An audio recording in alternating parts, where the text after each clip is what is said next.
Buenas tardes y bienvenidos al Espacio Cultural Ortega Marañón y a esta sala María de Maeztu, donde hoy albergamos la segunda de las sesiones de los 8 diálogos del Laboratorio de Ideas, temas de nuestro tiempo.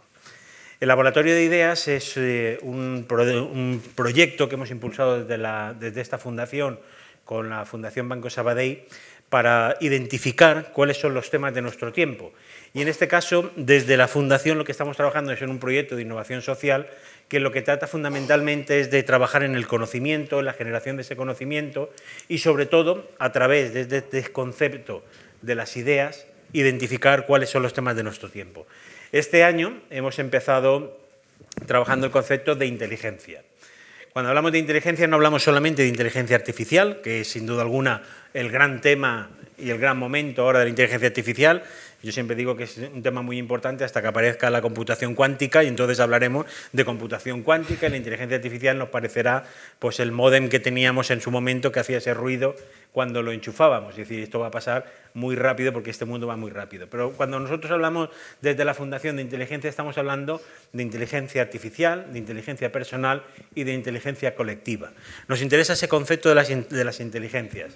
Este proyecto que va a durar un año y concluirá en septiembre del año que viene, que ya les emplazo para principios de septiembre del año que viene, donde inauguraremos una exposición sobre el concepto de inteligencia, va a ser todo un proceso de colaboración y de construcción conjunta con distintas personas para identificar qué es esas inteligencias. Empezamos primero con 3 seminarios cerrados, en el cual Yago Fandiño participó, ahora les presentaré a los 3 ponentes que tenemos hoy, y hablamos en lo que sería un concepto de laboratorio, de ideas. Ahora tenemos 8 diálogos sobre 8 temas que desde la Fundación consideramos que son importantes y cruciales. De aquí pasaremos a otra parte del laboratorio donde identificaremos 4 ideas principales y de aquí saldremos a 3 propuestas, que serán las 3 propuestas en el ámbito de la inteligencia humana, artificial y colectiva, que se editarán en 3 libros y esto pasará al final, en septiembre, a una exposición donde expondremos todas estas ideas. En esta jornada de hoy, empezamos la semana pasada para hablar de democracia, de cómo fortalecer la democracia. Hoy vamos a trabajar sobre cómo construir narrativas. Vivimos en un mundo donde las distopías se han comido las utopías. Josep Ramoneda, en un documental que tiene fabuloso, habla de que al final hemos vivido lo más distópico que puede parecer y que ha sido real, como ha sido la pandemia. Es decir, la pandemia ha sido lo más distópico.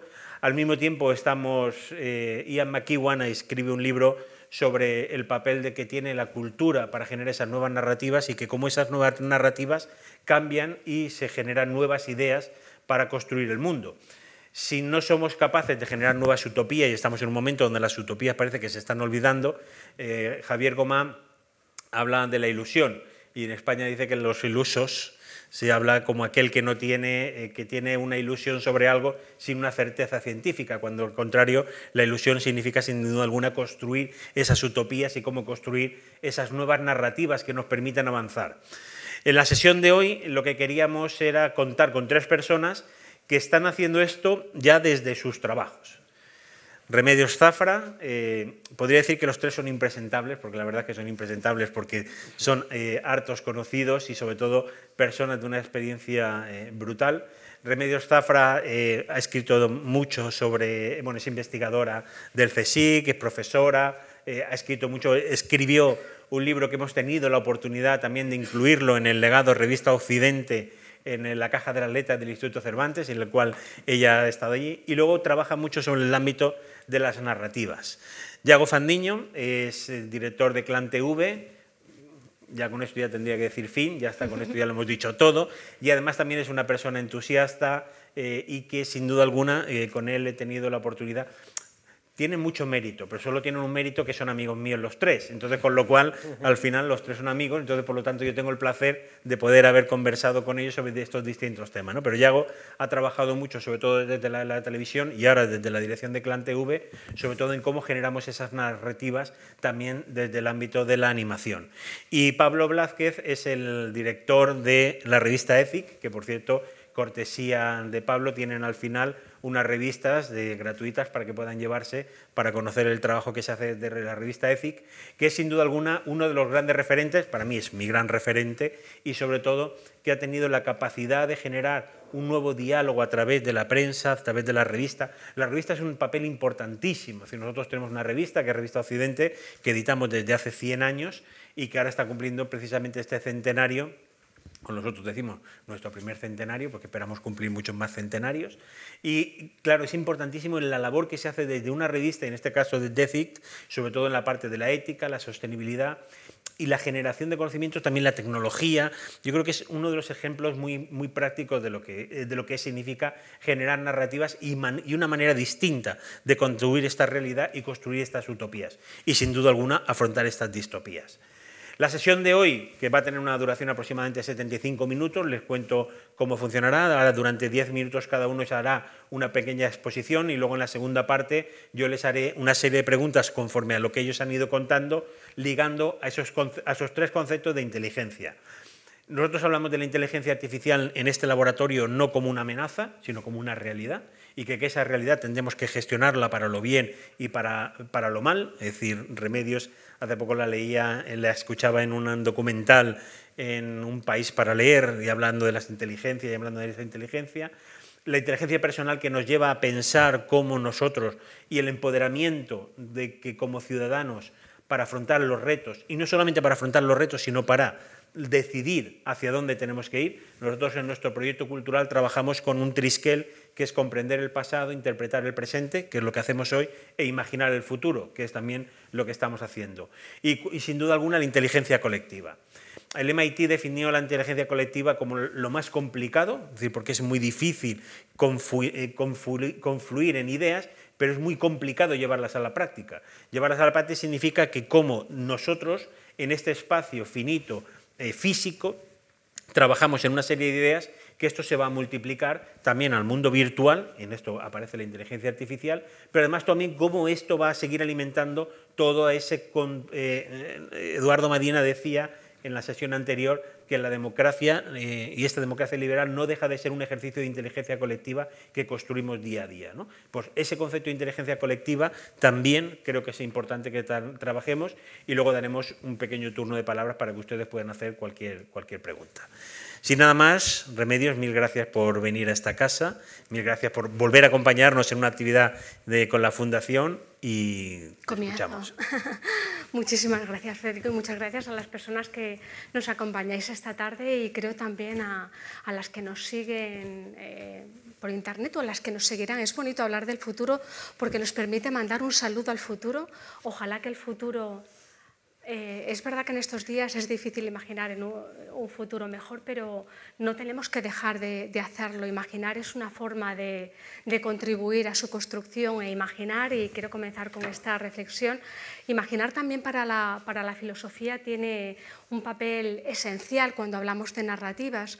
Para algunos filósofos la imaginación tiene que ver con la empatía, porque la imaginación nos obliga a ponernos en el lugar del otro, a pensar qué pasaría si yo fuera esa persona que está al otro lado de una frontera, qué pasaría si yo fuera ese otro, y por tanto ese ejercicio imaginativo nos obliga también o nos ayuda a empatizar, con lo cual bienvenida la imaginación de futuros, y vaya por delante un deseo para que el futuro que nos espera sea un futuro mejor, porque seamos capaces de construir también ese futuro mejor. En relación a las narrativas, al cómo construimos narrativas y al papel que tienen esas distintas inteligencias que comentas, Federico, yo quisiera hacer tres reflexiones. Voy a intentar hacerlas de manera resumida. Una de ellas, una primera, que para mí propongo a modo de situación, tiene que ver con el papel que tienen con el inmenso poder que tienen las narrativas en lo simbólico. Las narrativas construyen lo simbólico, tienen el poder de lo simbólico, y por tanto tienen también un grandísimo papel en la construcción identitaria y en la construcción subjetiva. hay estos conceptos que a algunos les puede sonar un tanto extraños y de que hablamos cuando hablamos de identidad, de subjetividad. Retomo una idea que a mí me parece muy ilustrativa y que aterriza estos dos conceptos para mí importantes cuando hablamos de narrativa. Es la forma en la que Celia Amorós, citando a Sartre, define identidad como lo que la sociedad hace con nosotros, es decir, esas distintas identidades que nos tocan por herencia o atendiendo al lugar en el que nacemos, al cuerpo con el que nacemos, al lugar al lado de una frontera al que nos educamos, esas distintas identidades que heredamos o que nos proyectan y que nos cargan con ellas aunque no las elegimos, a veces nos habituamos a ellas. Frente a esa identidad como aquello que la sociedad hace con nosotros, Celia Amorós habla de la subjetividad como aquello que nosotros hacemos con lo que la sociedad hace con nosotros. Yo creo que en ese juego entre lo identitario y lo subjetivo es donde las narrativas operan. Y las narrativas operan de una manera muy sencilla y muy naturalizada. Operan reiterando una serie de modelos que la sociedad va aceptando y que contribuyen a conformar la forma en la que nos vemos a nosotros mismos y a los demás y la forma en la que también creamos expectativa. De manera que lo habitual es seguir manteniendo, yo lo denomino en mi trabajo más reciente, una suerte de bucle, una suerte de inercia, que si no ejercemos ningún tipo de freno o de disrupción en esa inercia, tendemos a repetir imaginarios, narrativas, incluso disfrazados con nuevos colores, pero con unos fondos estructurales muy parecidos. Y yo creo que este es uno de los grandes riesgos de las narrativas, la facilidad con las que, desde las distintas formas de poder con las que se crean, se difunden, se comparten narrativas, que estas narrativas puedan contribuir no ya a cambiar y mejorar el mundo, sino a reiterar el mundo, a reiterar las formas de desigualdad que perviven en el mundo. Pienso en esta primera idea en la que pretendo situar ese papel que tienen las narrativas, pienso que así como hasta hace unas décadas había una serie de narrativas hegemónicas que se posicionaban desde las voces de esas personas privilegiadas que tenían la prerrogativa de controlar el discurso, la voz, la imagen, que por tanto nos permitían dejar por escrito determinadas historias de aquello que resaltaban en un momento y en una cultura dada. Ese privilegio que han tenido unos pocos en relación a las narrativas ocurre en el siglo XX, que ese privilegio explota y que nos encontramos con nuevos agentes que empiezan a crear otras narrativas y que empiezan a posicionar empiezan a posicionar sus relatos desde el punto de vista de esas culturas que no han tenido un papel hegemónico o desde esas visiones que normalmente tenían ese papel secundario, subordinado, desdibujado o casi fragmentado en las narrativas hegemónicas. Yo creo que en España lo hemos vivido, especialmente desde la democracia hasta ahora, nos encontramos con multitud de nuevos relatos, de nuevas narrativas en los que una niña o un niño se pueden sentir representados. Y con esto utilizo un pequeño ejemplo que para mí fue muy valioso. En los años 70, 80, cuando yo en un pequeño pueblo, en mi pueblo, en Zueros, accedía a todos los libros que traía mi padre de los distintos sitios donde los podía conseguir, veía como en una enciclopedia que teníamos, que era una enciclopedia incompleta, en la que había todo tipo de científicos, inventores, personajes maravillosos. No había ni una sola mujer. Como era incompleta, mi hermana y yo durante mucho tiempo pensamos, esto es imposible, fijo que se llaman Martínez y Pérez y están en eso, porque es del todo, o sea, una niña o un niño no puede entender que no tenga un referente que pueda guiarle o al que pueda mirar para orientar. Y por eso, entre otras muchas cosas, esas narrativas desde la diversidad son sumamente importantes. La segunda cuestión que quería apuntar tiene que ver con la época que vivimos. La época que vivimos, siglo XXI, para mí el análisis de la complejidad de la época viene especialmente desde el estudio, las preguntas, la observación de contextos como Internet y últimamente también de preguntas en torno a la inteligencia artificial. Una y otra me servirá para hablar un poquito de inteligencia colectiva y de inteligencia artificial y personal. En relación a Internet, si la pregunta es cómo Internet contribuye a crear nuevas narrativas, podemos pensar, bueno, si Internet nos permite a todas las personas tener una voz propia y, por tanto, contar nuestra historia, puede ser algo positivo. La primera idea, y la que predominaba en los 90, es que iba a ser muy buena para esa democratización de los relatos. Sin embargo, haciendo un relato, una visión de las 2-3 últimas décadas, lo que nos encontramos es que las narrativas son llamativamente homogéneas, que las identidades a las que aluden esas narrativas están más estereotipadas que nunca. Y esto cabe pensar que tiene mucho que ver con que habitamos un espacio que consideramos que es espacio público, pero es un espejismo de espacio público, porque la mayor parte del tiempo que dedicamos a Internet, mediado por redes sociales, se trata de un espacio que está mediado por empresas cuyos intereses no son intereses sociales ni ciudadanos, son intereses mercantiles y intereses monetarios. Por tanto, en este contexto quería también precisar cómo hay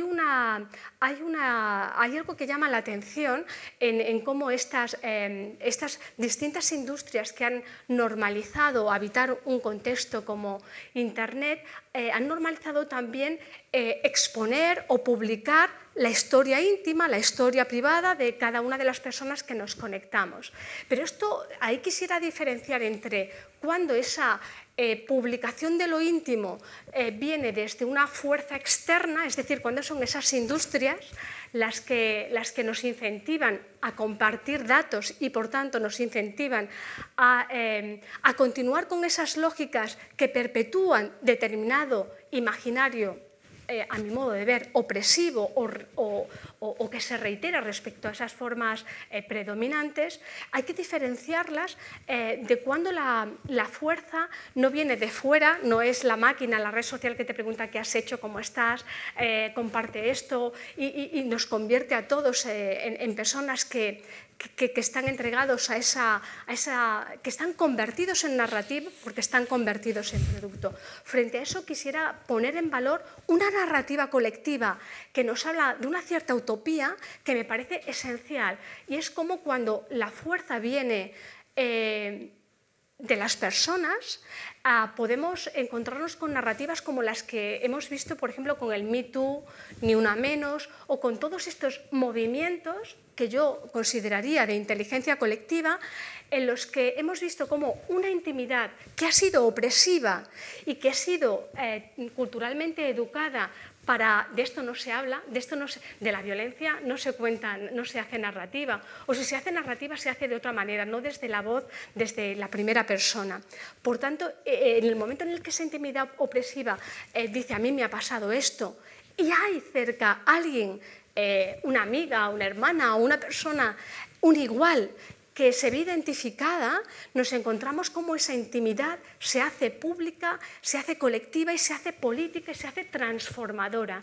Uno de los grandes puntos de inflexión del feminismo y yo creo que también de los logros de igualdad en el planeta en los últimos años tiene que ver por la apropiación y subversión de Internet desde esa colectividad movida por la sororidad y por el hermanamiento entre muchas personas ante este asunto. Y termino con esa tercera idea que muy brevemente quiero proponer en relación a las inteligencias artificiales.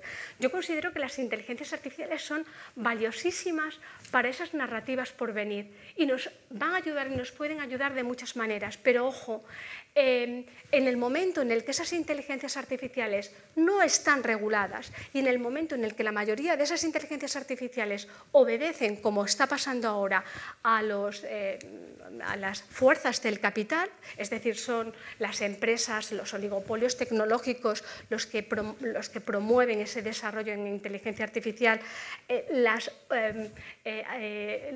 la orientación, la búsqueda, los beneficios que se puedan lograr estarán orientados a la mayor ganancia de esas pocas personas que los están incentivando, no a la ganancia humana. Creo que esos dos elementos son claves, y creo que si no actuamos desde la ciudadanía y no actuamos desde los distintos ámbitos en los que podemos actuar, la inercia lleva a repetir esas formas de desigualdad que ya tenemos disfrazadas con bellísimos colores, porque son los que logran el mayor valor que busca el mercado. El mercado busca el mayor beneficio para el mercado y para las empresas y personas que digamos, promueven esos negocios, pero también tienen se sostienen un tipo de valor acumulativo y escópico. Escópico me refiero a movido por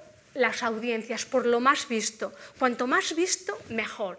Ese es un valor que nos deja en muy mal lugar, o que denuestra e infravalora los valores por los que luchamos en las humanidades y por los que luchamos también en los contextos de lo público, porque ese valor de lograr grandes números se suele apoyar en buscar la complacencia de una gran audiencia, y por tanto en dejar en un lugar delicado esa diversidad que necesitamos, que a menudo, para pasar de esos imaginarios que nos hacen complacientes, que nos hacen sentir bien porque nos arropan, nos recuerdan aquello en lo que nos han educado, pero que contribuyen a perpetuar esas formas de desigualdad. Para romper esto, primero es necesario, querámoslo o no, un pequeño malestar, un gesto de autoconciencia, de decir, esto no es lo que necesitamos estar expuestos a otros imaginarios de estos que Yago y Pablo seguramente nos hablarán, pero que tienen también mucho que ver con esa aventura de incluir la imaginación en esos nuevos imaginarios.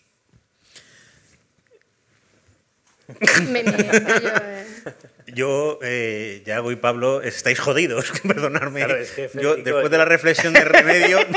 O sea, veníamos de teloneros y nos has puesto después. O sea, el telonero se le pone antes. No, totalmente. Creo que me he equivocado y creo que tenía que haber inventado Remedios nada más y vosotros dos no. Pero, no, hablando en serio, una reflexión... Igual me he excedido en el tiempo. No, brutal. Está Fernando Rodríguez Lafuente aquí, que con él hablaba mucho de la agipro, ¿no? De la agitación y propaganda, ¿no? Es decir, este concepto que tú decías de este momento de agitación. Luego te haré 3 preguntas sobre 3 cosas que has dicho que me parecen muy interesantes y a una en la que tengo alguna duda. Pero vamos a dejarlos a Yago, a que también nos haga esa reflexión, que igual será igual de brillante. De las reflexiones que traía en la cabeza, varias confluyen con pensamientos que has apuntado. Tengo que partir de dónde vengo yo. Yo vengo de desarrollar contenidos para niños, ¿vale? Principalmente contenidos audiovisuales. Para niños, habitualmente, entre 3 y 10 años. Hace unos 5 o 8 años eran 3-10 años, que era un poco el paradigma de los niños que veían la tele, lo que se medía, como decías tú, dentro de los datos de audiencia. Ahora mismo ya son 3-8 años, porque los niños ya a partir de 8 años ven menos, no audiovisual, pero ven menos la tele, están fuera del radar. Eso tiene que ver con algo que has contado, pero luego ya entraré.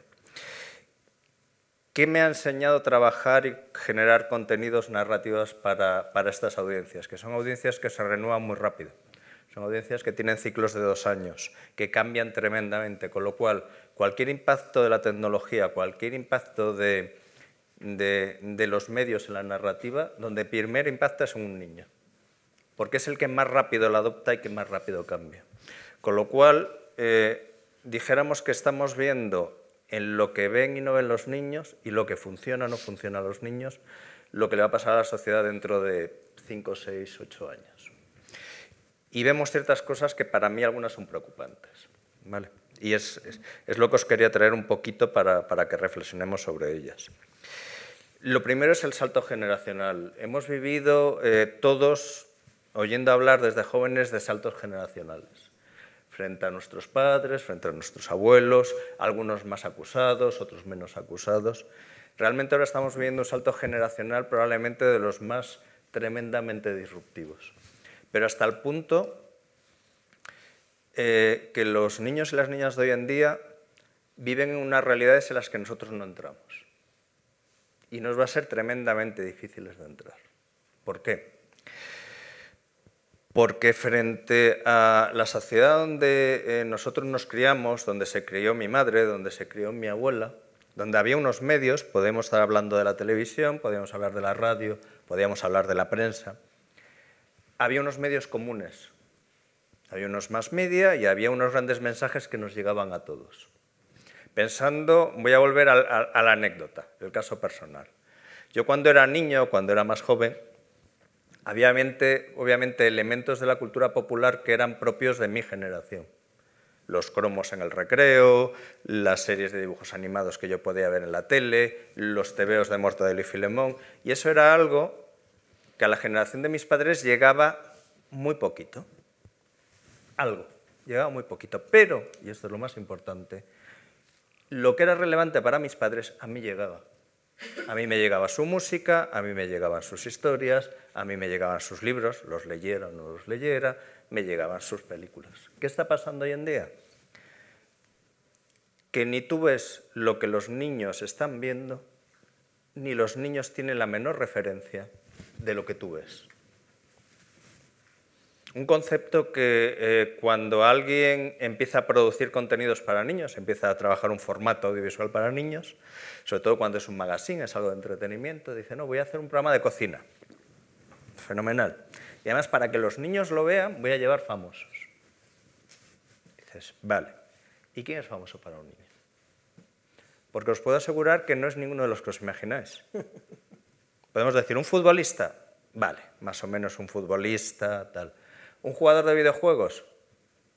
No vamos a mentir, como adultos el concepto de jugador de videojuegos sabemos que existe, pero ponerle cara y ojos difícilmente. Si acaso llegamos a Ibai, que ni siquiera es jugador de videojuegos. ¿Vale? Y todo pasa muy rápido. Todo pasa tan rápido que hace 2 meses, si habláramos de grandes influencers, como ahora llamamos, de los niños y de la juventud, podríamos, incluso si os pregunto igual, me podríais decir el nombre de 5 o 6 grandes influencers españoles, que ya son un poco, como dicen ahora, viejunos. Que si el Rubius, que si Vegeta, que si no sé qué. En el último mes su tráfico ha bajado a la mitad. Están a punto de desaparecer. Para lo que eran hace, os digo, hace 1 mes, 2 meses. Esa es a la velocidad a la que pasan las cosas. Con lo cual, nos llega una nueva generación cuyos referentes culturales son completamente ajenos a los nuestros. Cuando generamos narrativas para ellos, yo en los últimos 2 meses he estado en mercados, Francia, en Roma, en Madrid. Si he visto 20, 30 proyectos de formatos, en solo 2 había referencias de cultura popular propias de los niños de hoy en día. En el resto no. ¿Por qué? Porque los guionistas ya no pertenecen a esa generación. Aunque tengan 28 años, ya no pertenecen a esa generación. No lo ven y no pueden escribir de algo que no ven. La construcción de narrativas, de una narrativa que trascienda de las narrativas burbujas a las que nos vamos metiendo y se convierta en una narrativa social, va a ser cada vez más difícil y más complicado. Y tiene mucho que ver con lo que tú decías. Al final las redes, Internet, no son neutrales. Lo fueron durante un momento muy bonito, al final de los principios de los 2000 y todo eso, pero ahora mismo no son neutrales. Pasan por filtros que actúan de una manera intencionada o inintencionada, como son todos los algoritmos de selección de contenidos, que al final nos meten en lo que tú decías, en esa reiteración. Son algoritmos que son reiterantes, que buscan captarte, y la forma de captarte es darte lo que te gusta. Y si a ti te gusta el chocolate, yo te voy a dar chocolate todos los días, y más chocolate, y más chocolate, y más chocolate, hasta que te empaches. Porque no te van a querer sacar de ahí. son empresas. No es que busquen tu mal, simplemente buscan su bien, que generalmente no es el tuyo. Entonces, el generar narrativas dentro de este nuevo contexto da vértigo. Da vértigo porque nos requiere romper la baraja y nos requiere repensar muchas cosas. Nos requiere que, más que nunca, tendremos que recurrir a las nuevas generaciones para que entren cuanto antes a jugar en esa narrativa, para que nos sirvan de puente. No necesito un guionista de 28 años, necesito casi un guionista de 18 años, que esté más cerca de ese puente. Que obviamente le va a faltar mucha experiencia, habrá que ponerle con guionistas mayores, pero necesitamos tender puentes muy rápido, porque las cosas pasan muy rápidas. La llegada de la inteligencia artificial obviamente nos va a dar herramientas, pero herramientas que tenemos que ocupar espacios para exigir un control en ellas. No podemos pensar que las inteligencias artificiales, y reitero, inteligencias artificiales, por favor, no usemos el majestático de la inteligencia artificial, no existe afortunadamente. Debemos ocupar un espacio donde marquemos el camino hacia donde tienen que ir, porque es muy peligroso si no llegamos a ocupar nunca ese espacio. Las narrativas y las herramientas que tenemos ahora, tanto de redes sociales como de Internet, como la facilidad que tenemos para poder comprar un libro en cualquier idioma del mundo y tenerlo en nuestra casa, no porque tu padre te lo traía, sino porque entras en un sitio, lo compras y te lo traen, son narrativas que también están acechadas. Fijaros, en la narrativa audiovisual, infantil, pero no os engañéis, es la general, el último hype, la última tendencia que se despierta ahora, son las narrativas africanas. ¿Vale? En los últimos años estamos redescubriendo África. Básicamente Disney ha redescubierto África a través de Wakanda y de Pantera Negra. Y cuando Disney redescubre algo, no nos engañemos, lo vamos a redescubrir todos, lo queramos o no lo queramos. ¿Cuál es la trampa?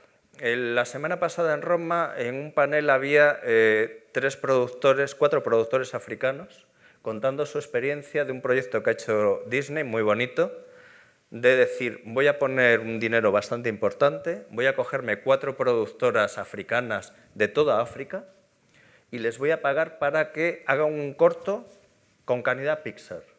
O sea, con dinero, con recursos, realmente para que podamos ver todo el potencial de la narrativa africana. Suena muy bien.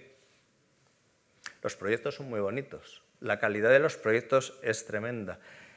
La experiencia personal de los creadores era muy bonita. Te está hablando un chico de Ghana que ha montado su productora contra viento y marea, que tiene problemas para formar a la gente y cómo gracias a este proyecto con una productora sudafricana... O sea, la historia de verdad que era bellísima, salvo por un detalle.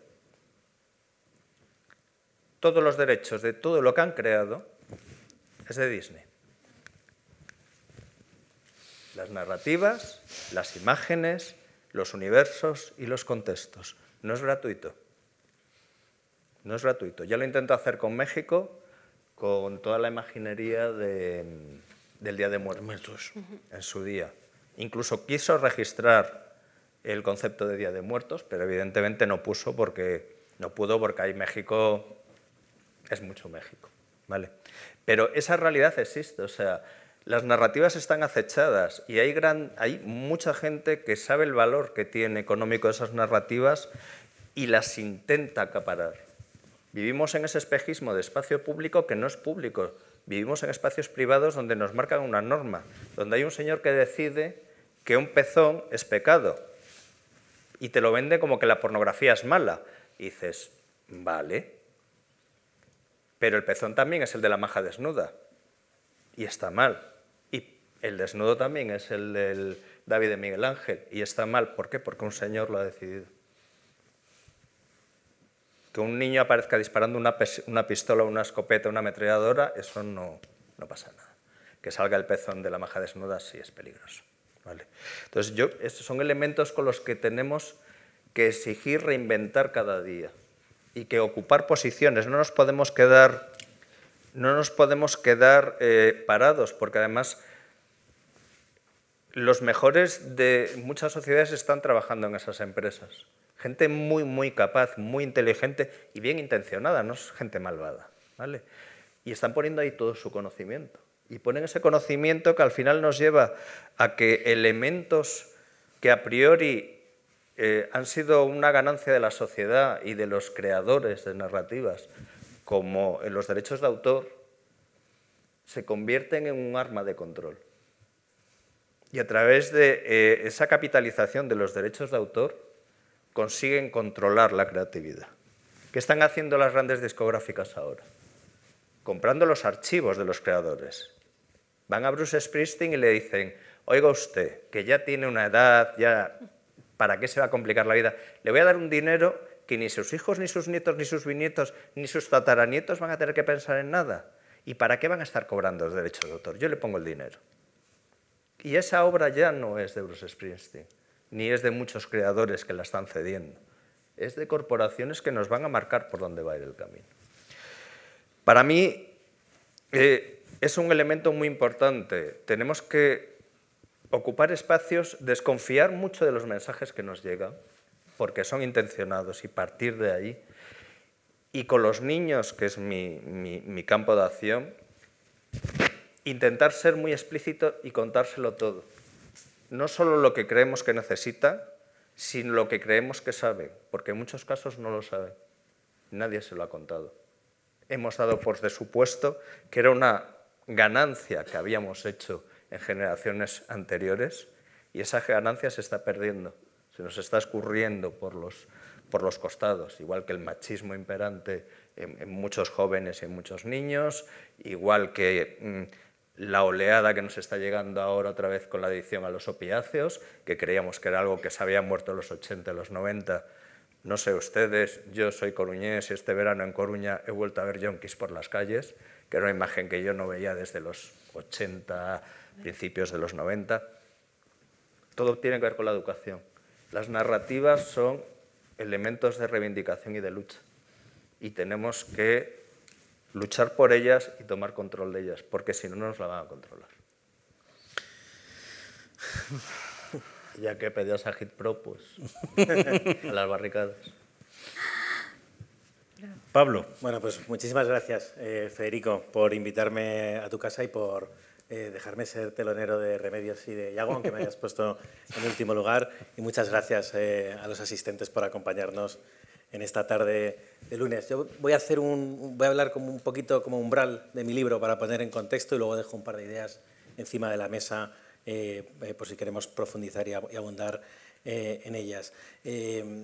Nosotros lanzamos el proyecto ETHIC en el año 2011, en plena crisis financiera internacional, en un contexto en el que pues la sociedad estaba muy sacudida, la desigualdad se acrecentaba, ¿no? Yo creo que había muchos ciudadanos que nos estábamos preguntando qué había ocurrido y qué podíamos hacer.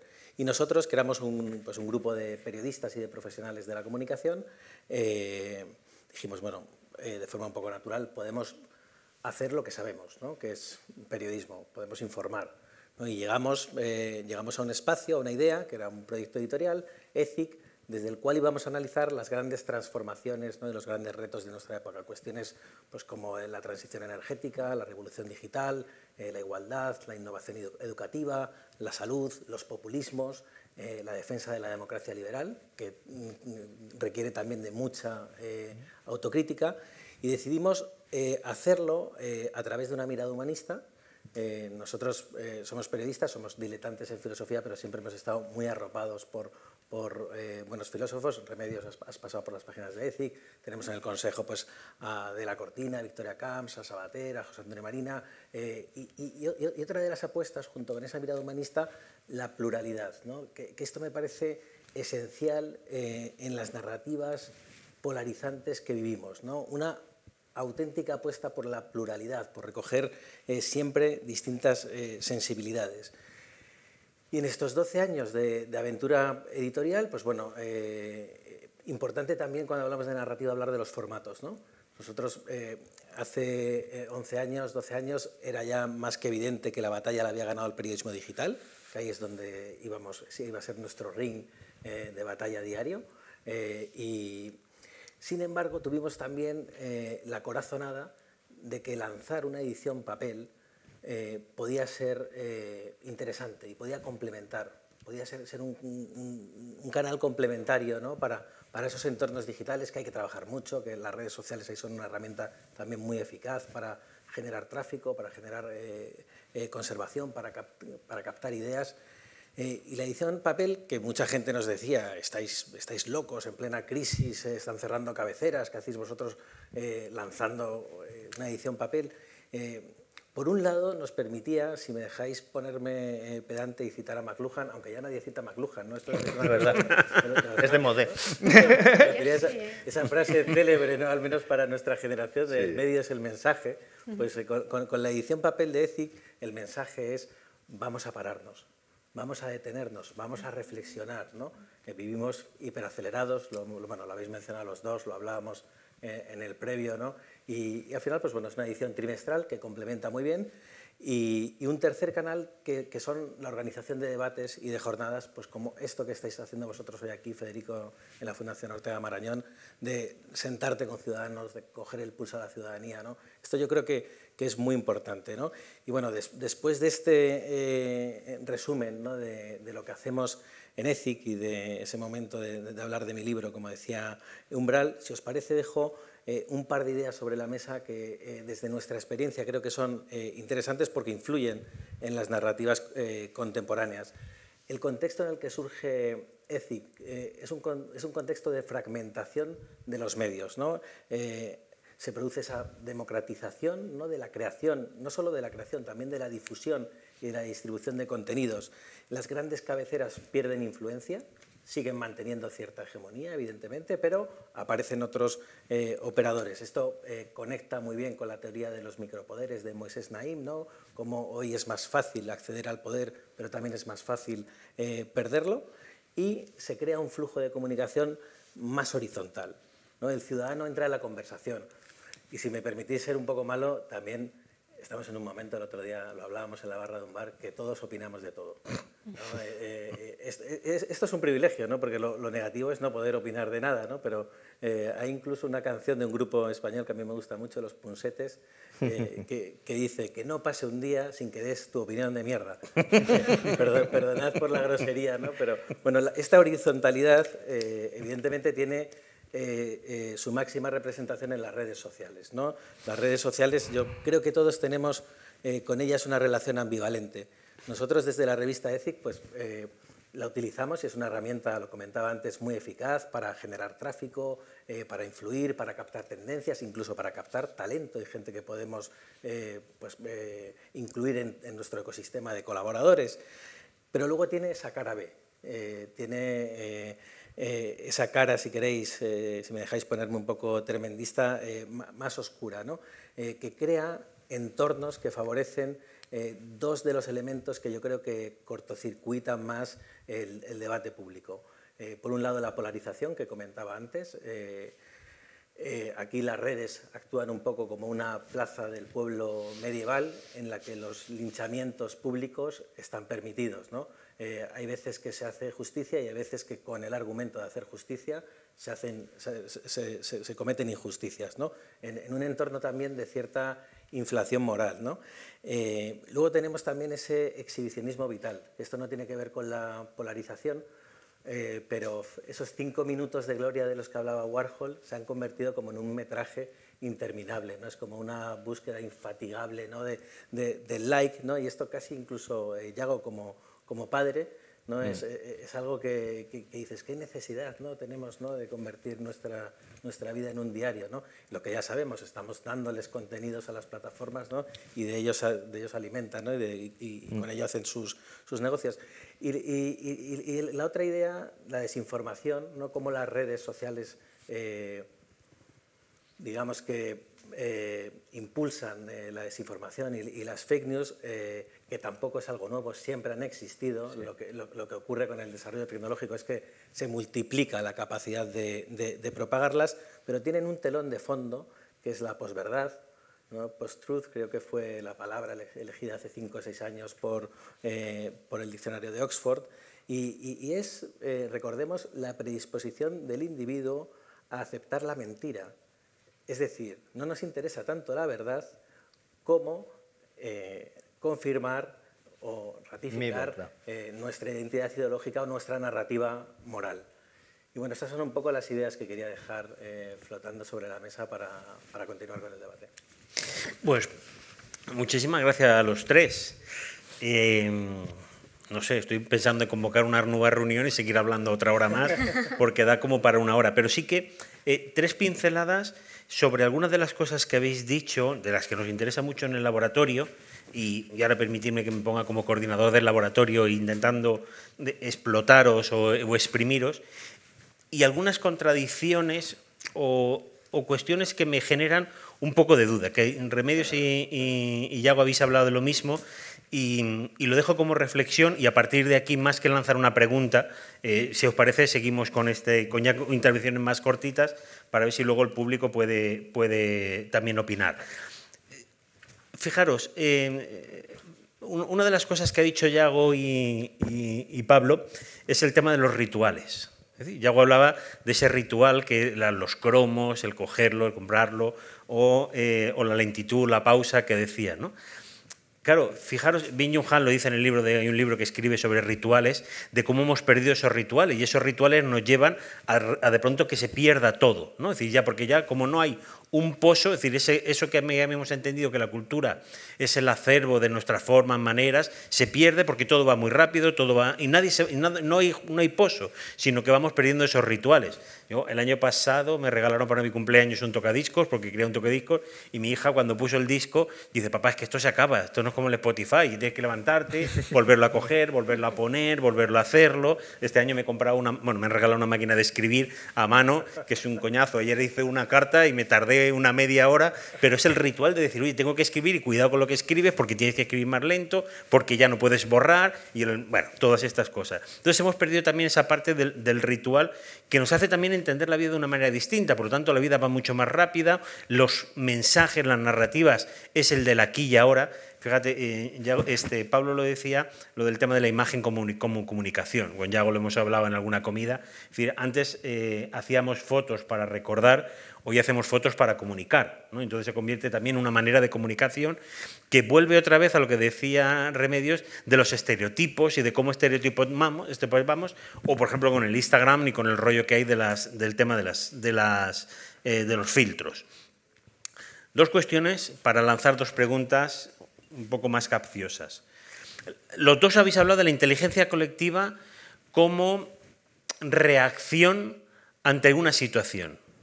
Yo estoy diametralmente en contra de eso, ¿vale? No digo que no tienen que existir, pero creo que la mejor manera que podemos generar inteligencia colectiva es desde construcción, no desde poner pie, lo que yo llamo pie en pared, ¿no? Es decir, siempre tenemos que estar en contra de algo o desconfiar, como decía Yago, en general la desconfianza y la reivindicación y la lucha.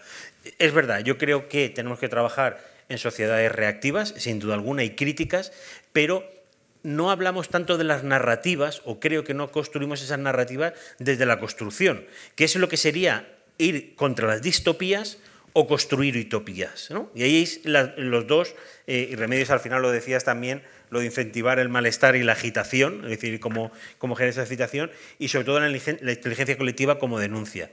Edu Madina decía aquí que la inteligencia colectiva, es decir, la democracia era la construcción de inteligencia colectiva, y además también esa parte que la inteligencia llevaba a los pactos, que no dejaba de ser un concepto de inteligencia colectiva, y además que esos pactos se construían en el momento en que mi sueño no se convierte en tu pesadilla, ¿no? Que es lo que estamos viendo en muchos momentos, y además sobre todo de cómo efectivamente no se ha democratizado a través de Internet, sino lo contrario, lo que ha sido estancarnos cada vez más o generarnos en un concepto que has dicho que me ha gustado mucho, Remedios, las viejas narrativas disfrazadas con otro color, con otra forma, que entran mucho más aguda. Entonces, yo os pregunto directamente una reflexión, es decir, toda la inteligencia colectiva, como nos pasaba en los movimientos de los años 80, es decir, todas las asociaciones de vecinos han nacido en contra de, por ejemplo, yo vivo en Monte Carmelo, iba a ver la asociación de Monte Carmelo en contra del cantón de Monte Carmelo, pero no para decir, oye, vamos a ver cómo nos unimos, como decía Pablo, en un proyecto común, decir, oye, vamos a construir algo. La inteligencia solo es siempre, la inteligencia colectiva es única y exclusivamente para responder a una situación, o construimos verdaderamente a través de la inteligencia colectiva? ¿Puedo? Estaba deseando. Sí, porque es verdad que aunque hayamos posicionado más que la resistencia, la posibilidad de una inteligencia colectiva o de algo que podremos considerar inteligencia colectiva, yo creo que en el caso que yo comentaba, desde la apropiación de medios que están contribuyendo yo creo que a perpetuar desigualdad, y en esa apropiación hay una apropiación y una resistencia, esto que decía la filósofa Simone Weil, de que llegado a determinado punto no hay rebeldía sino sumisión, y justo lo que yo veo es que llegado a determinado punto la sumisión se convierte también en rebeldía. Entonces es verdad que hay formas de construir inteligencia colectiva que parten de esa toma de conciencia que necesariamente es algo rebelde, pero no es la única. Y yo creo que esto es crucial. No podemos comenzar ningún proyecto de inteligencia, o sea, de ningún proyecto colectivo que aborde eso que denomináis inteligencia colectiva, que excluya la inteligencia, que incluya y que encorsete lo que es. Yo creo que sería mucho más valioso partir de una definición de esa inteligencia colectiva por rechazo, por lo que no queremos que sea. Pero en lo que puede ser, hay veces que será reactiva, hay veces que será propositiva, hay veces que se unirá para proponer cosas, pero yo creo que hay algo que no podemos olvidar, y es que en ese unirnos para proponer, partimos de que la diversidad que conforma y la pluralidad que conforma una comunidad, hay mucho dolor. O hay algo de dolor. Hay dolor en esas formas de identificación que se han mantenido y que se construyen de manera que las personas no tienden a casi ponerse más en relación el último con el penúltimo y a no verse como iguales que a verse como una comunidad frente a un contexto que puede ser opresor. Con esto quiero insistir en que me parece que no podemos comenzar con ningún proyecto de inteligencia colectiva que castre las distintas respuestas posibles. Yo sí que creo que una de ellas tiene que ser esa resistencia al malestar primero, y que no tiene nada que ver con partir del pesimismo. Porque es cierto que yo creo que el pesimismo, el gran beneficiario de las narrativas pesimistas es la desigualdad. O sea, el pesimismo genera una resignación que hace que las personas se resignen con lo que tienen y que por tanto se limiten o al hedonismo o a la queja de no hay nada que hacer y por lo tanto voy a lo mío. Es decir, favorezcan a ese sistema más individualista, más capitalista, más competitivo. Sin embargo, en las formas más propositivas, yo creo que esa visión positiva no puede nunca perder de vista que lo que nos perturba y lo que nos inquieta, lo que en algún momento nos zarandea, igual hay que buscar las palabras para no generar rechazo si queremos, ¿no? Pero lo que en algún momento nos zarandea es necesario porque es lo que de pronto nos hace parar en esa inercia y decir, ostras, esto puede ser de otra manera. Y esto tiene mucho que ver, justo, y termino con esta idea, con esa percepción que compartías sobre la pérdida de los rituales. Hay muchos autores que hablan de la pérdida de los rituales y yo creo que lo llamemos pérdida de los rituales o lo llamemos pérdida, yo lo suelo denominar a veces también pérdida de los tiempos de tránsito para describir cómo la sociedad contemporánea, que tiende a llenar la mayor parte de nuestros tiempos, a convertirlos en tiempos productivos, donde siempre estamos haciendo algo y antes lo comentábamos, cuando quedamos con los amigos ya no decimos, nos vemos tal, bueno, a ver si, sabemos que ese a ver si nunca va a ser, o sea, nunca vamos a, porque siempre estamos demasiado ocupados para terminar lo comprometido y para cuando llegamos a casa contestar los 10, 20, 30 o 40 mensajes en esa rutina hipnótica que parece habernos convertido en parte de la maquinaria productiva. Y en esa lógica en la que encadenamos actividad, en la que hemos perdido esos tránsitos para pasar de una actividad a otra o para para volver a la relación con los otros. Es muy interesante esa analogía, y esto es un pensar en voz alta, esperando que de aquí pueda salir algo valioso para quienes nos escuchan.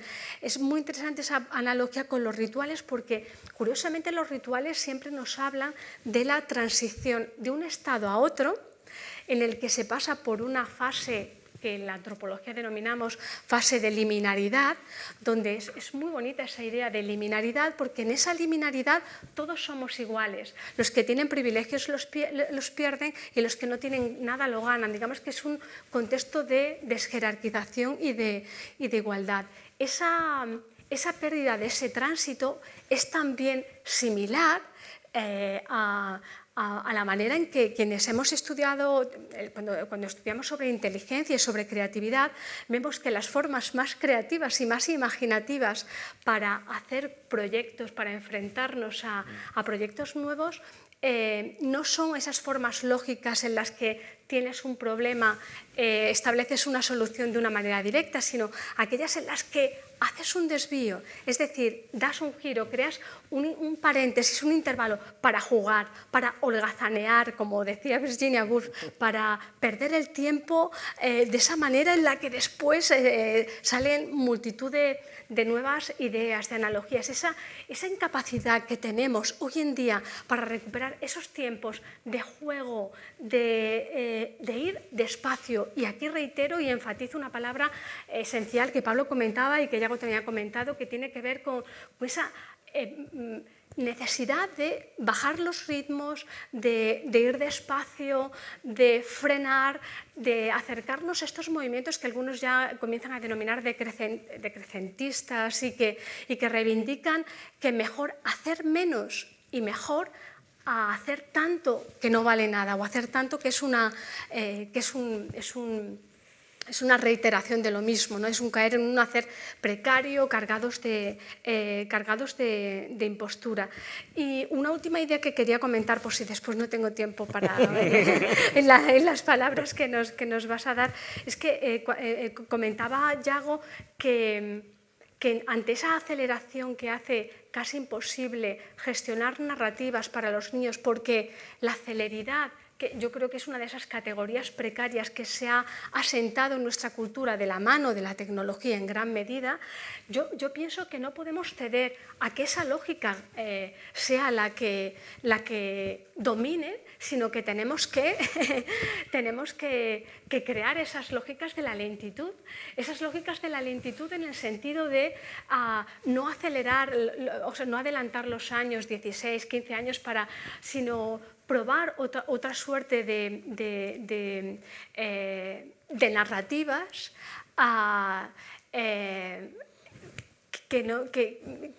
en las que no caigamos en el juego de seguir con las herramientas que el propio sistema que nos está fastidiando nos está dando, ¿no? Y yo creo que volver a recuperar esos tiempos de profundidad, que son los tiempos de juego que cualquier persona que tenga la niñez cercana, y las que no lo tenemos también, recordamos que los tiempos de juego que hemos tenido, y los que tienen ahora mis sobrinos que tienen pocos años y que cuando jugaban ya tenían tablets y tal, pero siempre preferían el tiempo de profundidad de juego con los mayores o con otros. Digamos que eso es como incuestionable, ¿no? Y tenemos como determinadas pistas de por dónde podemos ir, y otras muchas de lo que no queremos, ¿no? De esas narrativas que a lo mejor podemos ir esbozando con esa inteligencia colectiva, quizá teniendo por lo menos claro, no sabemos dónde vamos, pero nos merecemos la tentativa de experimentar y de imaginar y de equivocarnos, por supuesto, y por lo menos sí que algunas cosas tenemos claro que no queremos repetir. Sí. Como tengo la palabra, sí, esa es la ventaja, puedo meter cuchara cuando considere. Una cosa de la que decía Remedios, lo de la lentitud, os recomiendo un libro, hay un fantástico que se llama Memoria de pez, que explica perfectamente lo que es la economía de la atención. Esto lo escribe el MIT, el que inventó el scroll infinito, ¿no? Esto Entonces, claro, él cuenta efectivamente cómo funciona esto y habla de lo que es la economía de la atención. Y él explica que, por ejemplo, en televisión, cada 7 segundos tiene que haber un cambio de imagen. ¿Por qué? Porque es el tiempo que determinan que tú tienes la capacidad de atención permanente. A partir de los 7 segundos aparece una mosca, aparece un título, cambian en la imagen del esto. ¿Para qué? Porque lo que necesita es que tú estés permanentemente viendo. En mi época, en algunos de los sombreros que tuve como director general en Valencia de cooperación, hicimos los primeros vídeos que se hicieron en España sobre Agenda 2030. Y recuerdo que un creativo hicimos vídeos para explicar cada uno de los 17 objetivos. Cada vídeo duraba 7 segundos.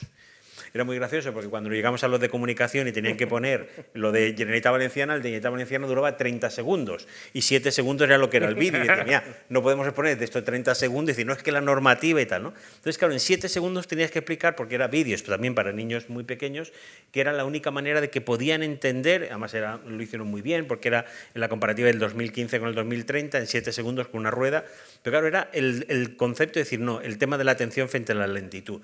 Dice Byung-Chul Han en el último libro del no tiempo, que el no tiempo no es el no hacer nada, sino el disfrutar de ese momento y parar. Él dice que somos máquinas productivas, máquinas sexuales y máquinas de producción. Son esos dos conceptos, uno a través de la imagen, los estereotipos de que tienes que ser guapo, alto, guapa, alta, etcétera, etcétera, y lo otro de productivo que tienes que estar produciendo. Y eso va en contra de esa generación del empoderamiento de esa inteligencia humana que no estamos hablando, de cómo somos capaces de por pronto decir, oye, no, vale, esto sé por dónde va, pero soy yo el que tomo la decisión. Pablo. Te veo ahí lanzado. Pero bueno, céntrame un poco el tiro, Federico. No, un poco el concepto de velocidad. De la velocidad del tiempo, que además tú lo hablabas muy bien. Yo creo que la tecnología es la que está marcando el ritmo, ¿no? Y me encantan las reflexiones que hacemos, pero creo que estamos a merced de la tecnología y no sé cómo vamos a crear esos espacios de resistencia Es que las conversaciones que tenemos con todo el mundo, continuamente, las que hemos tenido antes, las que se han producido aquí, van en torno al agotamiento, a la velocidad. Escuchas a gente como Iñaki Gabilondo que dice que cuelga los guantes por fatiga informativa. Entonces, este cansancio yo creo que es un modelo que cabe preguntarse si el ser humano puede seguir ese ritmo. Es el modelo, ¿no?, digamos, de convivencia y de existencia tecnológica ahora mismo nos está llevando al agotamiento y no sé si tenemos las facultades cognitivas y físicas como para poder rendir dentro de ese modelo. No sé si seremos capaces de crear esos espacios de resistencia. Yo creo que nos obliga a hackear el sistema. O sea, lo que decía antes Federico hace ya, es que el tiempo pasa muy rápido, 5 o 6 años, un estudio de YouTube decía que un niño tardaba entre 3 y 5 segundos en decidir si veía un vídeo o no. Antes del scroll de Instagram, pero ellos ya les gustaba, no les gustaba ver vídeos en pantalla completa, ellos querían ver YouTube con el listado de vídeos al lado para poder pasarlos. Eso fue previo a Instagram, previo a que ya tuvieras el scroll directo, pero ya te anticipaba esto. Y te decía que el niño tardaba entre 3 y 5 segundos en decidir si veía el vídeo o pasaba al siguiente.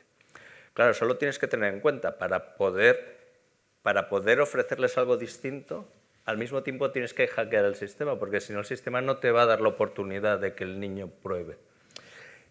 Curiosamente, y enlaza con lo que decías antes de la inteligencia social, yo creo que hay una inteligencia social que está ocurriendo aunque no nos demos cuenta, y son cosas que están pasando. No tengo un conocimiento filosófico, seguro que hay un alemán que le ha puesto un nombre muy largo a esto, pero hay algo que está ocurriendo en segundo término y que cuando se levantan determinadas banderas se consigue materializar.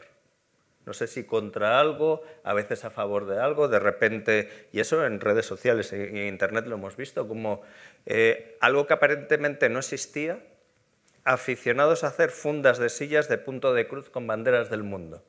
De repente alguien lo dice y aparecen 10.000 personas en todo el mundo que tienen una auténtica pasión por eso. Me refiero a ese tipo de cosas que nos pueden parecer muy absurdas, pero yo creo que son síntomas. De los mercados estos que os decía que estuve en el Cartoon Forum, yo vi como, no sé, 25 o 30 proyectos y de repente ves que en 10 de ellos, fijaros la tontería, en 10 de ellos hay ranas. Ranas con un peso en el argumento, con una presencia estética y tal y cual. Es claro, la primera, la segunda, la tercera, claro, cuando llegas a la 10ª dices, ¿qué está pasando aquí? Por algún motivo, la imagen de la rana está aflorando. No sé si viene por el PP neoliberal, ¿sabéis? La rana esta de los memes de hace un par de años. No creo, porque ninguno era en ese contexto narrativo ni nada de eso.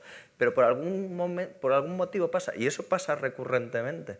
O sea, hay un elemento que de repente cuaja y empieza a aflorar y no sabemos a dónde nos lleva.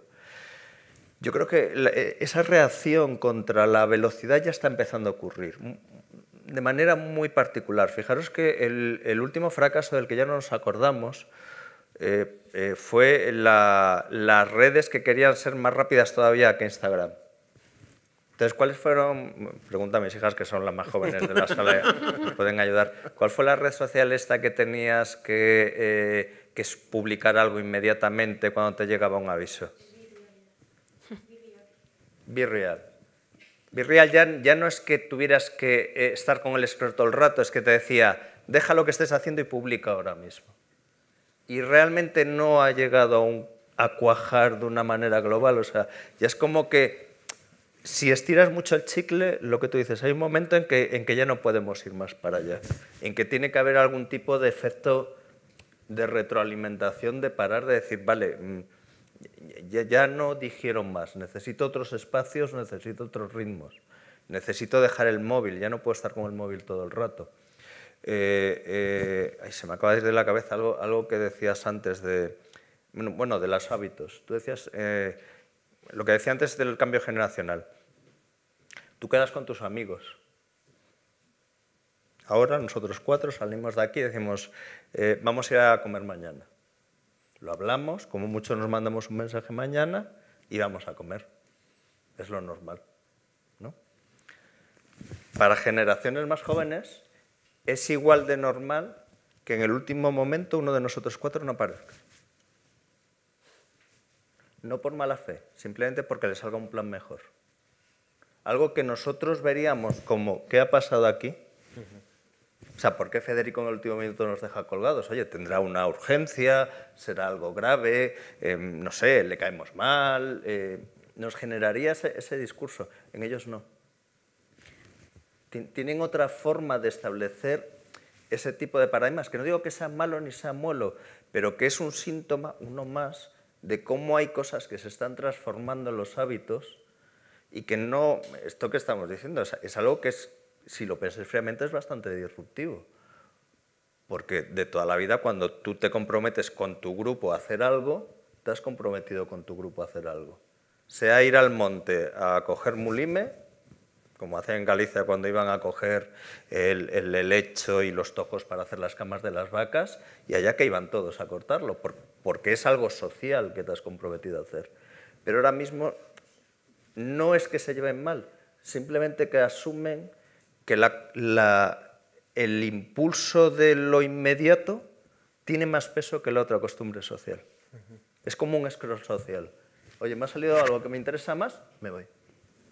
Pero esa primacía del aquí y ahora y del presente continuo, el presente presentificado, que es algo que para muchos que estudian a las generaciones más jóvenes parece que seña identidad, yo creo que también responde en gran medida a ese futuro negativo, a esa dificultad de futuro que se les ha creado, futuro donde la vivienda es difícil emanciparse, futuro donde te educas, tienes expectativas, pero no puedes relacionar esa educación con un trabajo, esa reiteración distópica o pesimista, si lo queremos, que vuelvo a insistir, aquí, si nos preguntamos, ¿a quién interesa más esa reiteración, esa visión negativa del futuro o perder la esperanza en el futuro?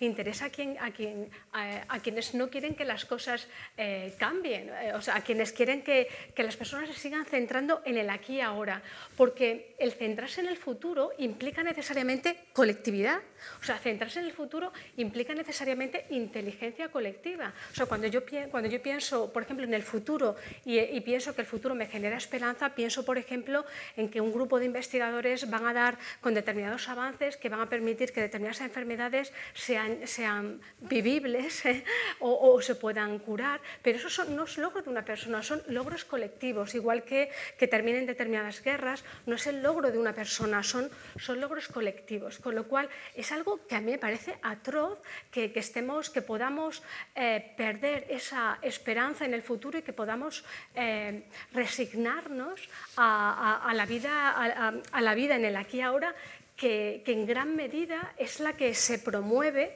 en las formas de vivir, de comportarnos, de jóvenes y de no tan jóvenes, porque yo conozco los testimonios e historias de vida que a veces recopilo para las investigaciones, me encuentro personas de 40 y 50 años que tienen este mismo modus operandi, o sea, que trabajan en el aquí y ahora porque tienen esa sensación de saturación vital para resistir, o sea, para seguir en sus trabajos o para poder quizá lograr un poquito más de sueldo y por tanto se centran en el sí mismo, dificultando el vínculo colectivo, el vínculo con los iguales, el vínculo con los demás, que es el que en algún momento nos permite generación de algún tipo de cambio, generación por contagio, generación por reflexión, por imaginación de esas transformaciones.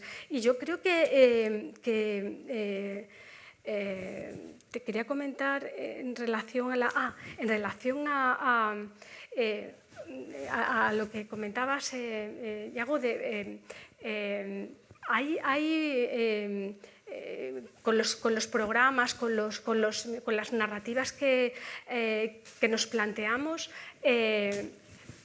yo creo que a veces tendemos a ponernos también a mimetizarnos y a entrar en el rol como de productor y cliente, o sea, a no entender a la ciudadanía, a los niños, a los adolescentes, a la ciudadanía como ciudadanía, y que es muy fácil que todos asumamos ese rol de empresarios de nosotros mismos y de empresarios que crean un producto, una narrativa para que llegue a los demás. Y no sé en qué momento hemos normalizado que es incuestionable que ese estrato sobre el que construimos vida, que es el estrato de las redes sociales, siga estando ahí y estando de la misma manera. Porque vivimos en un mundo físico, presencial, pero esa vida en las redes parece que en ningún momento la cuestionamos y damos por hecho que ahí se van a seguir formando los jóvenes, cuando también vamos viendo cómo esa celeridad y esa caducidad y esa saturación, celeridad, caducidad, saturación que caracteriza las redes sociales es también la que está fagocitando a muchos de estos instrumentos, ¿no? que terminan pasando de moda y para entrar otros. Y yo creo que en ese escenario, que será también un escenario sujeto a mucho cambio, quienes tenemos esa responsabilidad o sentimos esa responsabilidad de crear un futuro mejorado, tenemos que estar alerta para imaginar otras formas posibles, ¿no? Vamos a darle la palabra al público. Ahora os pasarán un micrófono. Iván, pero os hago una reflexión, porque hemos llevado mucho a la inteligencia colectiva, hemos llevado mucho al tema de las tecnologías, pero estamos perdiendo el instrumento o el valor más importante de toda esta conversación, que son las personas. Ahí en internet hay un dinosaurio, se llama el dinosaurio Frankie, que lo pueden buscar en YouTube, que hace Naciones Unidas para hablar de lo que está pasando en el cambio climático y de la Agenda 2030, ¿no? Entonces el dinosaurio le pregunta en Naciones Unidas a la humanidad: oye, nosotros tuvimos un meteorito, ¿qué excusa tenéis vosotros para elegir la extinción, ¿no? Entonces está muy inventado en el ámbito de la... Claro, pero toda esta ecuación, fijaros, si hacemos como un relato, ya que estamos hablando de narrativas, es decir, de que primero nos dicen que no hay solución en el mundo, segundo, que las tecnologías nos están gobernando, tercero, que al final tú no puedes hacer nada. Cuarto, caímos en esa polarización. Las redes sociales no solo polarizan, sino lo que hacen fundamentalmente hacerse eco de esa polarización social. Quinto, vamos a una negación de decir, bueno, como no hay nada, vamos al concepto de nihilismo social, yo no puedo hacer nada, por lo tanto, dejémonos llevar, ¿no? Y al final volvemos otra vez a esa burbuja de meternos en refugiarnos en aquello que nos es cómodo, que es nuestro Twitter, que son lo que nosotros queremos oír, lo que nosotros queremos ver, sin entender que al final esa inteligencia colectiva consiste en que personas de ámbitos distintos, con los que estamos sentados aquí, los que están sentados en este público, construimos algo distinto. No solamente en contraposición, sino que imaginamos un futuro distinto. Yo siempre he dicho en mis charlas que la mejor manera de predecir el futuro es liderarlo, y que las personas no podemos estar únicas y exclusivamente atendiendo a aquello que nos está llegando, sino que tenemos que ser capaces de generar esos nuevos escenarios, y que eso lo hacemos a través de la narrativa. En conclusión, si no somos capaces de conseguir que las personas nos empoderemos, creo que va a ser imposible que afrontemos no solamente los retos, sino que nos convirtamos en una pieza más y en un instrumento. He escrito un relato, perdonen la cuña, de un experto en estudios de futuro que acabo de terminar, que a Yago se lo contaba, donde hablaba de la inteligencia artificial y el empoderamiento de la ciudadanía, ¿no? Y en este caso de cómo él se empodera y dice, oye, si la inteligencia artificial se alimenta de mí, pero yo puedo trabajar con la inteligencia artificial o las inteligencias artificiales y las pongo a trabajar, pues me libera el espacio para que yo pueda hacer aquello que verdaderamente necesito hacer, que es desarrollarme a mí mismo, ¿no? Y entonces volvemos otra vez a los rituales, y en este caso a la máquina de escribir, porque me acaban de regalar la máquina de escribir, y entonces lo traje eso. Tenemos un turno pequeñito de preguntas, alguna pregunta por parte del público, y si no, luego ya... No, más que una pregunta es un poco una butad, ¿no? Bueno, en principio, Pablo, estoy de acuerdo con lo que has dicho de la diversidad, porque veo que tenemos aquí a la vez a Nucho Ordine, que le conocimos antes de fallecer, y a Trapiello, quiero decir, que efectivamente... Sí, esa apuesta por lo plural. Estoy totalmente de acuerdo contigo, y la revista tiene buena pinta. La butad es... Bueno, después de la reflexión sobre la narrativa de los nuevos medios, es muy sencilla, es decir, quiero que me valoréis el éxito de TikTok, es decir, qué elementos de lo que habéis estado hablando han tenido en cuenta para crear de la nada, prácticamente, una cosa que ahora lo ve todo el mundo. Pues fíjate, TikTok viene del capitalismo más salvaje que te puedes imaginar, que es el chino, paradójicamente. TikTok es una red social sin ningún tipo de trabas. O sea, tiene un objetivo que es triunfar. Y para triunfar va a la tendencia, la tendencia, la tendencia, la tendencia. Y un poco a lo que decíamos, a la banalización más absoluta. El otro día se me ocurrió hacer una cosa de Yayo, que era buscar un blog, porque quería que alguien me profundizara un poco más para preguntar una cosa muy profunda e importante, como las mejores pizzerías de Roma para los romanos. Digo, bueno, voy a buscar un blog de un romano que me cuente cuál es. Claro, ya no hay blogs. Y te vas a Instagram y tampoco te es fácil encontrar esa información. Claro, si te vas a TikTok ni te vas. Porque si ya en Instagram buscar algo es muy complicado, yo os invito a que probéis a buscar algo en Instagram, y es realmente complicado. En TikTok es imposible. O sea, sí es posible, sí hay la herramienta, pero al final no le importa. Entonces, es llevar al extremo el no espacio. O sea, es captarte, es como un hechizo en el que entras y es pa.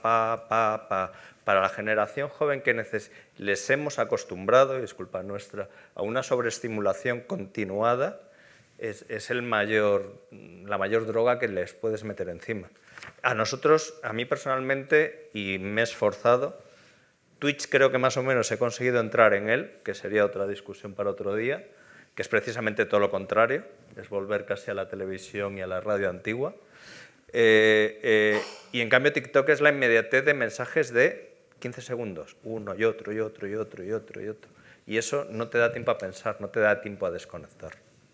Sin casilla vacía, además, si pensáis igual pensar en un rompecabezas que tiene una casilla vacía que permite mover las fichas, TikTok es como si fuera un rompecabezas sin casilla vacía, o sea, donde todo lo que acontece es en la parte superficial, en la estructura no puede cambiar nada porque no hay tránsito entre una cosa y otra, o sea, son, por una parte te da todo lo que quieres ver porque todo está movido por la audiencia. ¿Y qué es lo que rige la audiencia? Pues ahí los temas pueden ser de lo más variado, lo más cómico, lo más seductor, lo más escatológico, o sea, la variedad de lo cuantitativo, lo más como lo superlativo, como el valor máximo, la audiencia es lo que rige TikTok bajo esos formatos, lo llaman píldoras, pequeños formatos que favorecen la impresión y dificultan la concentración, es decir, justo lo opuesto a lo que defendemos, entiendo, quienes trabajamos en las narrativas y en las reflexiones desde las humanidades, desde la implicación de una lentitud pensativa y de una propuesta ética. Todo digamos que vale todo por el capital y vale todo si reiteras estereotipos mucho mejor, es decir, cuantas más ropa te quites si eres chica, más números alcanzarás y por tanto más seguidores y más podrás convertir esos seguidores en una posible remuneración y vivir de ello. Si eres chico y te gustan los coches, o sea, se favorece no solamente esa estereotipización, sino también una gran homogeneización identitaria a nivel de narrativas. Sí, quizá la pregunta es cuánto va a durar la hegemonía de esta última red social y cuándo va a ser víctima del canibalismo digital, ¿no? Es una gran pregunta, ¿verdad? Probablemente. Pensad que Twitch, que sería, por ejemplo, el gran fenómeno que ha surgido, en Twitch tú tienes sesiones que es una persona durante 5 horas hablando. Es totalmente la oposición más absoluta. Lo más parecido a la radio de la vieja guardia. Sí, no, que tampoco digo que sea mucho mejor, pero es un contraste. Pero es brutal como porque Twitch es súper más... O sea, quienes triunfan en Twitch suelen ser chicos, mayoritariamente. Y en Instagram todo chicas. Es decir, chicas muy bueno, a nivel de apropiación de imagen y de palabra es como también muy llamativo. Es como lo que comentábamos antes, un paso hacia atrás a nivel de imaginario, de diversidad, y un paso hacia adelante a nivel de que tenemos como una nueva cosmética que lo disfraza de algo distinto, ¿no? Totalmente. Otra pregunta más. Sí, no sé si pregunta, pero creo que iba por ese lado, porque yo iba a decir que no os preocupéis por las redes sociales, que da igual, o sea, van a ir, TikTok va a dejar de funcionar dentro de nada, ya ha dejado de funcionar casi Twitter y Facebook, ya casi solo está la familia, y quizás centrarnos en el background. No sé si las chicas, dices que las chicas en TikTok quieren no, están posando, va por el lado de la imagen, a lo mejor si van a algún sitio a hacer clases de cómo posar o cómo, de cómo mostrarse, a lo mejor ahí va por la educación en ese sitio, molestarnos en intentar explicar o buscar algo diferente a enseñarse en TikTok, decirle además puedes hablar, no sé, ir por ese lado, porque las redes, por un lado nos han comunicado, tampoco están mal del todo. Nos han mantenido unidos cuando el confinamiento nos han venido muy bien, pero es que además van a ir muriendo una tras de la otra, igual cada vez más rápido. Hombre, es verdad que estamos poniendo la voz en la parte más oscura del avance tecnológico y no estamos poniendo en valor pues todas las herramientas que nos dan de conexión. Bueno, tú en la introducción has hablado de cómo movimientos como el Me Too necesitan las redes, ¿no? Pero es verdad que hay uno muchas veces en estas reflexiones se pregunta si no estamos cayendo en lo que han caído todas las generaciones de ese rechazo a la última tecnología, porque sabemos que el progreso es ambivalente, que todo lo que crea forma parte de una destrucción y nos da miedo esa destrucción, evidentemente. Yo creo que la crítica es sobre todo a cuando esa tecnología está controlada no por la diversidad, sino controlada por determinado poder, y esa es la crítica. Es verdad que dedicamos mucha energía a eso, es cierto. Yo por eso quería también aprovechar para, como comenta Pablo y como sugería también Federico y como también sugieres tú, poner en valor el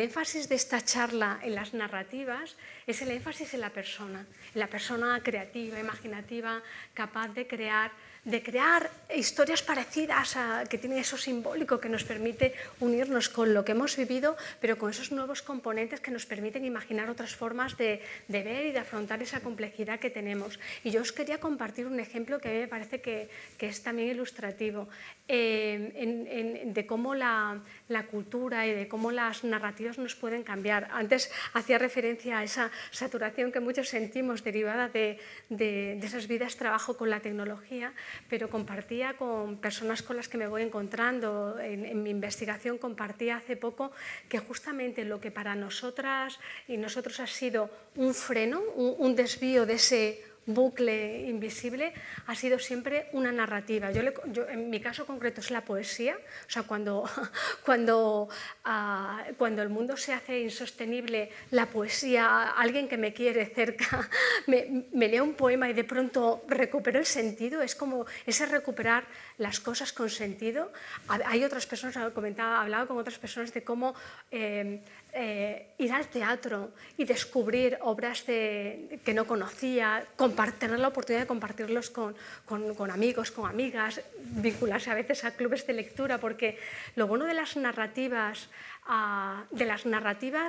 al margen de esas redes sociales, que es verdad que monopolizamos muchas veces las conversaciones porque nos atemorizan y porque enfatizamos esa parte crítica, pero ese otro poder que tiene la cultura en tanto crea lo simbólico y es capaz de sugerir e imaginar lo posible, es la que nos ata al sentido. Yo resaltaré esa idea de que es capaz de atarnos al sentido de lo que significa ser humano y de lo que significa esa grandísima potencia de crear e imaginar narrativas, ¿no?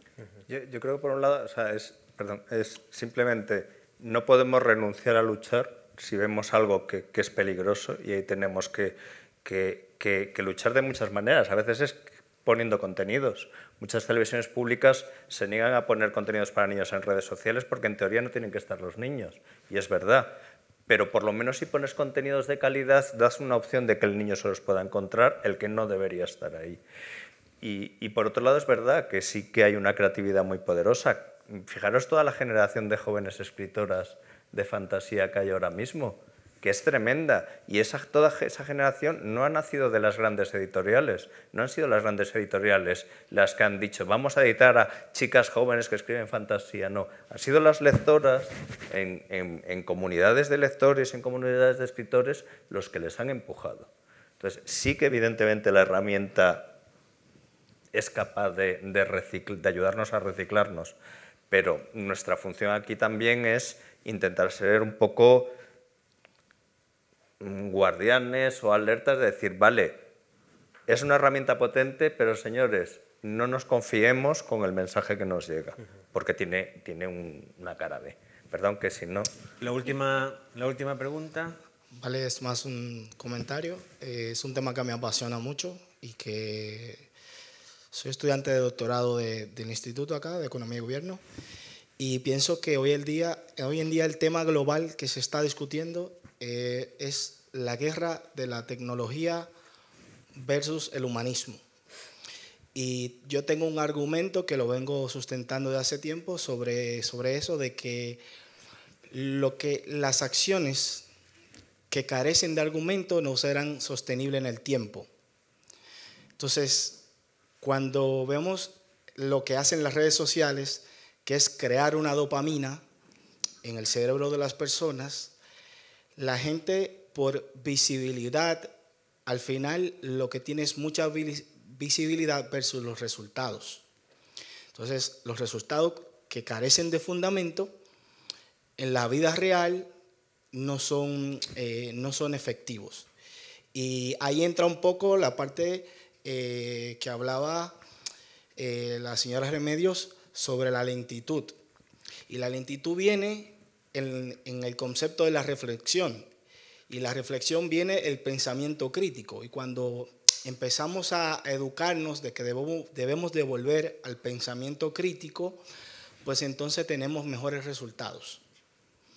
Esto con factores de la economía, de lo cultural, de la inteligencia social y todo esto está llevando a la población a que se vayan los valores humanos. Y eso a la larga no es sostenible porque carece de fundamento. Entonces yo creo que ser una especie de guardianes, como decía el caballero, es el objetivo principal en estos tiempos, para poder garantizar la calidad de una sociedad que no esté vacía, sino que esté llena de fundamento y que vea la tecnología, la inteligencia artificial como una herramienta simplemente para poder ayudarnos con el conocimiento y luego tener resultados positivos y no perder la parte humanística y social que hoy en día necesitamos. Gracias. Muy brevemente, Remedios, ya vamos fuera de tiempo. Sí, breve y Remedios no va en la misma frase nunca, creo, pero lo intento, pongo todo de mi parte y si no me pongo a escribir ensayo, que ahí no tengo freno. Bueno, estoy muy de acuerdo con lo que planteas y con cómo esa reivindicación del argumento, del fundamento, del pensamiento crítico, esa defensa de las humanidades es lo que nos moviliza y nos permite también ver ese contraste con lo que nos encontramos cuando hay una primacía de la eficacia frente a la empatía, de lo acumulativo, o sea, el conseguir mucho de ojos, mucho de números frente a lo narrativo o frente a lo que tú denominas el fundamento. Yo estoy muy de acuerdo con eso que nos orienta. Sin embargo, creo que estamos justo en ese momento en el que, para que no sea una moda y pongamos ahora mucha energía en los debates y dentro de un mes se nos olvide, es un tema tan importante, este del que hablamos, de cómo se está construyendo el mundo a nivel tecnológico, sean red, internet, redes, inteligencias artificiales y otras tecnologías por venir, que tenemos que estar muy alerta y muy juntos, sentirnos muy comunidad, muy ciudadanía, para reclamar esa necesaria regulación en relación a lo que comentaba Yago hace un momento de los problemas que hay con no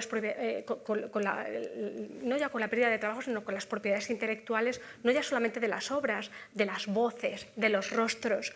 La inteligencia artificial pone eso, y sé que es un nuevo tema para que penséis en él, pero pone eso también sobre la mesa y son retos enormes a los que nos enfrentamos y coincidiendo con eso que planteas, sumaría a ello la necesidad de que esto no se convierta en una moda, sino que se convierta en algo que nos sigue interesando y que seguimos interesados por lo que está pasando e implicados también en dejar nuestra reflexión, nuestra opinión sobre lo que está pasando.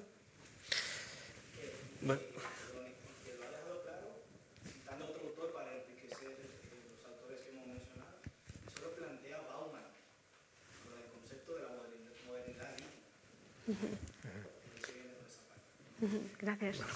Bueno, pues muchas gracias a todos ustedes por asistir. Este laboratorio tiene este objetivo, no de encontrar respuestas, sino encontrar más preguntas. Yo venía con una idea y sinceramente me voy con la cabeza explotándome de los conceptos que teníamos y bueno, un poco el laboratorio tiene esa idea. Recuperando lo que les decía de Javier Gomá y en ese concepto de iluso que me gusta, yo me considero iluso. Y sí que me gustaría imaginar ese mundo y lo que pretendemos también aquí de la Fundación, donde las personas estemos lo suficientemente empoderadas para que esa posverdad no sea aceptar la mentira para poder defender nuestra verdad o nuestro espacio, donde seamos capaces, no de gobernar la inteligencia, porque, bueno, ya he dicho, y Remedios también lo han comentado, la capitalización de los derechos, que claro, es decir, aquí hablábamos, dice, ¿por qué está ganando esta parte a la otra? Porque claro, porque detrás de aquí hay pasta y no nos engañemos. Y es verdad que nosotros no podemos hacer seguramente nada contra Elon Musk, o a lo mejor sí, posiblemente, eso estaría por ver, y que seguramente esto es mucho más complicado de cómo generamos o cómo luchamos contra esa dopamina que lo que hace es convertirnos en... Hay algunas imágenes por ahí de que vamos detrás de la tecnología al siguiente paso que nos lleva. Las sociedades los construimos las personas. Yo siempre he defendido desde hace muchos años que la sociedad no es eso que dice, no es que la sociedad sí y es que esto es así. Dice, no, la construimos nosotros y que necesitamos empoderarnos. Y para empoderarnos creo que uno de los elementos fundamentales, y por eso lo tenemos en este laboratorio, es la construcción de esas narrativas. Unas narrativas que nos permitan generar esa inteligencia colectiva para no gobernar las inteligencias artificiales, que la veo muy complicada, pero sí que sin duda alguna para que el empoderamiento de la ciudadanía nos permita ser dueños de aquello que por lo menos podemos construir entre nuestras manos. Así que, Remedios, Yago, Pablo, mil gracias por acompañarnos y mil gracias a ustedes por seguir y seguimos la semana que viene para hablar de educación. Gracias. Bien.